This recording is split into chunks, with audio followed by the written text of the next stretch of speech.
ಈಗ ಇತ್ತೀಚಿನ ಬೆಳವಣಿಗೆಗಳನ್ನ ತಾವೆಲ್ಲರೂ ಕೂಡ ಮಾಧ್ಯಮದ ಮೂಲಕ ಇಡೀ ರಾಜ್ಯದ ಜನತೆಗೆ ತೋರಿಸಿದಿರಿ. ನಾವೆಲ್ಲರೂ ಕೂಡ ಇವತ್ತಿನ ದಿನ ನಮ್ಮ ರಾಜ್ಯದ ಅಧ್ಯಕ್ಷರನ್ನ ಭೇಟಿ ಮಾಡಿ ರಾಜ್ಯದಲ್ಲಿರ್ತಕ್ಕಂಥ BJP ಕಾರ್ಯಕರ್ತರಿಗೆ ಏನು ನೋವಾಗಿದೆ ಆ ನೋವಿಗೆ ಸ್ಪಂದಿಸಬೇಕು, ನೀವೆಲ್ಲರೂ ಕೂಡ ರಾಜ್ಯದ ಜನರ ಪರವಾಗಿ ಇನ್ನಷ್ಟು ಧೈರ್ಯ ತುಂಬಬೇಕು ಅಂತ ಹೇಳ್ಬಿಟ್ಟು ಕೇಳಕ್ಕೆ ಬಂದಿದ್ದೀವಿ. ಆಮೇಲೆ ಇವತ್ತೇನು ಆರೋಪಗಳನ್ನು ಯಡಿಯೂರಪ್ಪಾಜಿಯವ್ರನ್ನ ಮತ್ತು ವಿಜೇಂದ್ರಣ್ಣವ್ರನ್ನ ಅವ್ರ ವಿರುದ್ಧವಾಗಿ ಇಳಿಸಲದ ಆರೋಪಗಳನ್ನ ದಿನ ಮಾಡ್ತಾ ಇದ್ದಾರಲ್ಲ, ನಾವು ಅದನ್ನು ಖಂಡಿಸ್ತಾ ಇದ್ದೀವಿ. ಅದು ಸರಿಯಲ್ಲ. ಪಕ್ಷದ ಚೌಕಟ್ಟಿನಲ್ಲಿ ಕೆಲಸ ಮಾಡಬೇಕು. ಇವರು ಒಂದೇ ಒಂದು ಹಿಡ್ಕೊಂಡು ಅವ್ರ ವಿರುದ್ಧ ಬೈಕೊಂಡು ಅವರಿಬ್ಬರನ್ನ ಹೋಗ್ತಾ ಇದ್ದಾರೆ. ಈ ರಾಜ್ಯದಲ್ಲಿ ಶೋಷಿತ ಸಮುದಾಯಗಳು ಎಷ್ಟು ಜನ ಇದ್ದಾರೆ, ಮತ್ತು ಹಿಂದುಳಿದ ವರ್ಗಗಳು ಇದ್ದಾರೆ, ಅವ್ರ ಪರವಾಗಿ ಏನಾರ ಮಾತಾಡ್ತಾರೆ ಇವರು.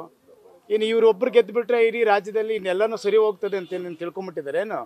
ಎಲ್ಲರ ಪರವಾಗಿ ಮಾತಾಡಬೇಕು. ರಾಜ್ಯದಲ್ಲಿ 25,000 ಕೋಟಿ ಹಣವನ್ನು SCP TSP ಹಣವನ್ನು ಡೈವರ್ಟ್ ಮಾಡಿದ್ರು. ರಾಜ್ಯದಲ್ಲಿ 5 ಗ್ಯಾರಂಟಿಗಳನ್ನು ಕೊಟ್ಟು ಆ ಹಣವನ್ನು ಎತ್ತಿ ಅದಕ್ಕೆ ಹಾಕಿದ್ರು. ಇದನ್ನೇನೋ ಕೇಳ್ತಾ ಇದ್ದಾರಾ? ಏನೂ ಕೇಳ್ತಾ ಇದ್ದಿಲ್ಲ. 14 ಲಕ್ಷ BPL ಕಾರ್ಡನ್ನು ಇವರು ರದ್ದು ಮಾಡಿದ್ರು. ಅದನ್ನು ಮಾತಾಡ್ತಾ ಇಲ್ಲ.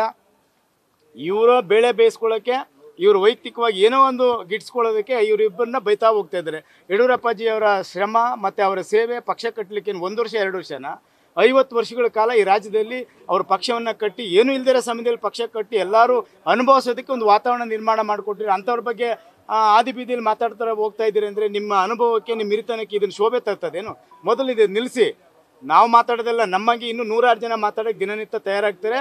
ಪಕ್ಷದಲ್ಲಿರ್ತಕ್ಕಂಥ ಕಾರ್ಯಕರ್ತರು ನೋವಾಗಬಾರ್ದು. ಪಕ್ಷದ ಕಾರ್ಯಕರ್ತರಿಗೆ ಧೈರ್ಯ ತುಂಬಬೇಕು.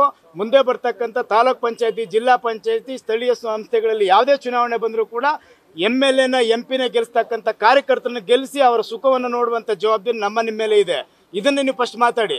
ಯಡಿಯೂರಪ್ಪಾಜಿಯವ್ರನ್ನ ಮತ್ತು ವಿಜೇಂದ್ರನ್ನ ಮಾತಾಡೋದು ಬೈಯೋದು ಇಷ್ಟೇ ನಿಮ್ಮ ಕೆಲಸ ಅಲ್ವಾ? ಇದು ನಿಲ್ಲಬೇಕು ಅಂತೇಳಿ ನಮ್ಮ ಆಗ್ರಹ. ನ್ಯೂಸ್ ಫಸ್ಟ್ ನಿರ್ಭೀತಿಯಿಂದ ನಿಮ್ಮ ಪರವಾಗಿ.